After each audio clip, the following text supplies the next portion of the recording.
महाराष्ट्राच्या विधानसभेमध्ये आज विरोधी पक्षाच्या वतीने स्थगनचा प्रस्ताव 97च्या नियमाखाली सबमिट करण्यात आलेला होता।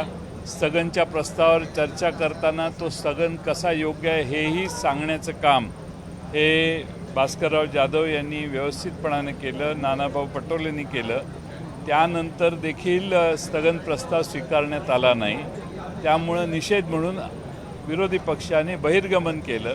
त्यानंतर राज्याचे उपमुख्यमंत्री सभागृहात उभे राहून सांगितले की आमची चर्चा आजच चर्चा करायची तयारी आहे, आज किंवा उद्या। आम्ही पुन्हा आज जाऊन सांगितलं की ठीक आहे, आज चर्चा सत्तारूढ पक्षाची चर्चा करायची तयारी आहे, विरोधी पक्षाची चर्चा करायची तयारी आहे। महाराष्ट्रामध्ये शेतकऱ्यांचं सगळं आभाळच फाटल्याची परिस्थिती महाराष्ट्रभर झालेली आहे। महाराष्ट्रात शेतकरी प्रचंड संकटात आहे। दिलेले जाहीर केलेल्या रकमा सरकार द्यायला तयार नाही। शेतकरी कोणत्याही परिस्थितीमध्ये आता सरकारच्या कोणत्याही आश्वासनावर विश्वास ठेवायला तयार नाही, अशी महाराष्ट्राची परिस्थिती आहे। त्यात मागच्या 3 महिन्यात झालेल्या आत्महत्येचं संख्या देखील सभागृहात सांगितली। न भूतो न भविष्यती असं आत्महत्याचं महाराष्ट्रात प्रमाण वाढलेलं आहे। आणि म्हणून सगळे चर्चा बाजूला ठेवून शेतकऱ्यांची चर्चा, शेतकऱ्यांच्या प्रश्नाची चर्चा करावी, ही आमची विरोधी पक्षाची मागणी होती। आम्ही बाहेर गेल्यावर सत्तारूढ पक्षाच्या वतीने उपमुख्यमंत्र्यांनी सोपस्कार म्हणून सांगितलं आमची चर्चा करायची तयारी आहे।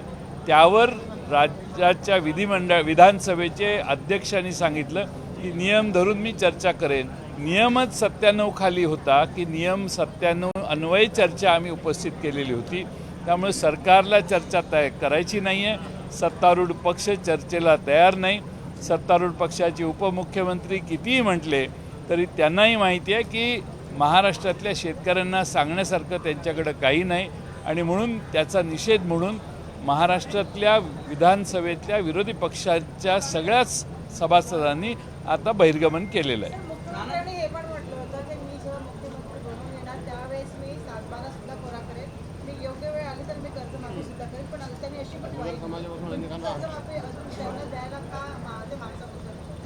सातबारा कोरा नाही, कोरा कोरा कोरा अशी घोषणा होती।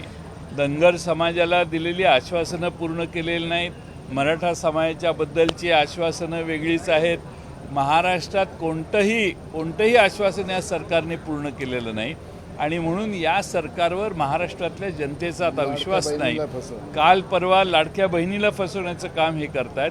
काल परवा पुरवणी मागण्या केल्यावर आता 1,03,000 कोटी रुपये सरकारने जाहीर केलेले आहेत, जे सरकारच्या खिशात नाही आहेत। सरकारला माहिती आहे तिजोरीत ते येणार नाहीत, तरीही त्यांच्या येणाऱ्या पैशाच्या पलीकडे जाऊन 1,03,000 कोटी रुपयाचे पुरवणी मागण्या आणि महसुली तूट अशी एकत्रित जाहीर केलेली आहे। सरकारचं आर्थिकदृष्ट्या संकट फार मोठं तयार झालेलं आहे, तरी देखील सरकारचा शक्तीपीठ नावाचा जो रस्ता आहे तो करण्याचा आग्रह काय आहे हे महाराष्ट्राला कळतंय।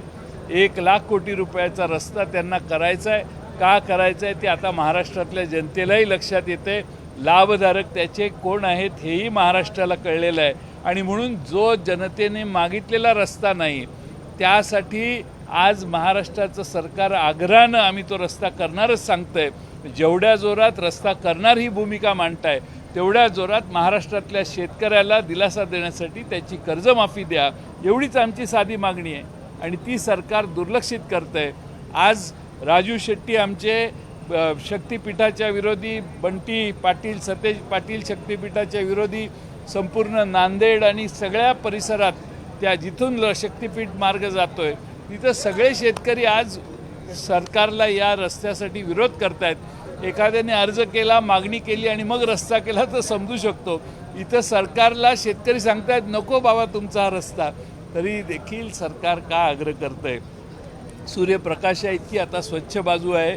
मेगा इंजिनियरसारख्या इंजिनियर कंपन्या 4-5च आहेत ज्यांना ही कामं देण्याचा उद्योग मागचे 4 वर्ष सतत चालू आहे आणि कामं द्यायची। आणि ते नितीन गडकरींनी टेंडर काढलं तर एस्टिमेटच्या खाली 20%, 25%, 30% आणि ह्यांचं टेंडर एस्टिमेटच्या वर 30 आणि 35% जातं। यातच हा 60%चा फरक कशात आहे हे महाराष्ट्रातल्या जनतेला कळत असेल असं मला वाटते। महाराष्ट्राची लूट चालू आहे।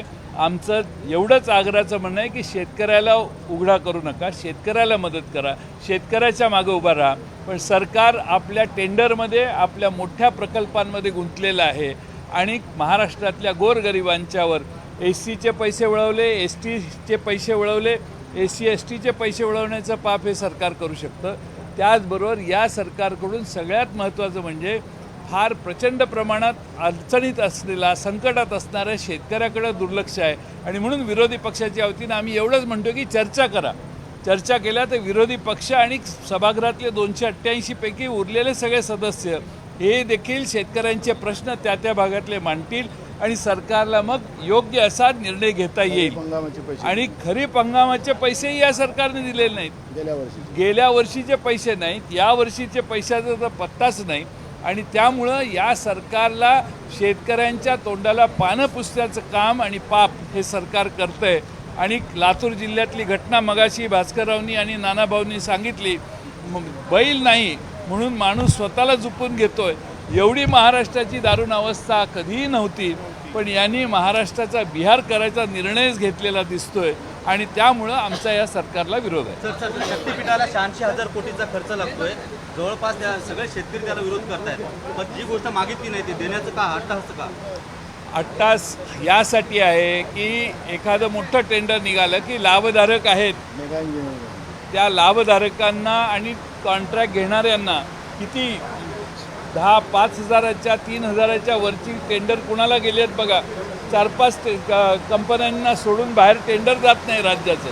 त्याचा आणि सुप्रीम कोर्टाने याच्यावर शिक्कामोर्तब केलं आहे. सुप्रीम कोर्टाने टेंडर रद्द करायला लावलं आहे. मुंबईतलं एक 3,000 कोटी रुपयाचा फरक असताना तुम्ही LNTचे निविदा नाकारली. याच्यावर आम्ही नाही, सुप्रीम कोर्टाने ताशेरे ओढलेले आहेत. म्हणजे सरकार भ्रष्ट पद्धतीनं काम करतं हे आता सिद्ध झालेलं आहे.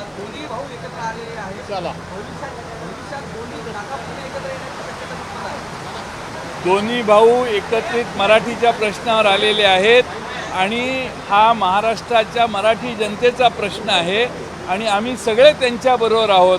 बाकीचे कोणी एकत्रित येण्याच्या प्रश्नाची चर्चा तुमच्या मनात असेल, इतर ठिकाणी कुठं नाही. आता isakal.com आहे देशातील नंबर 1 ची मराठी न्यूज वेबसाईट. प्रत्येक अपडेटसाठी isakal.com ला नक्की भेट द्या.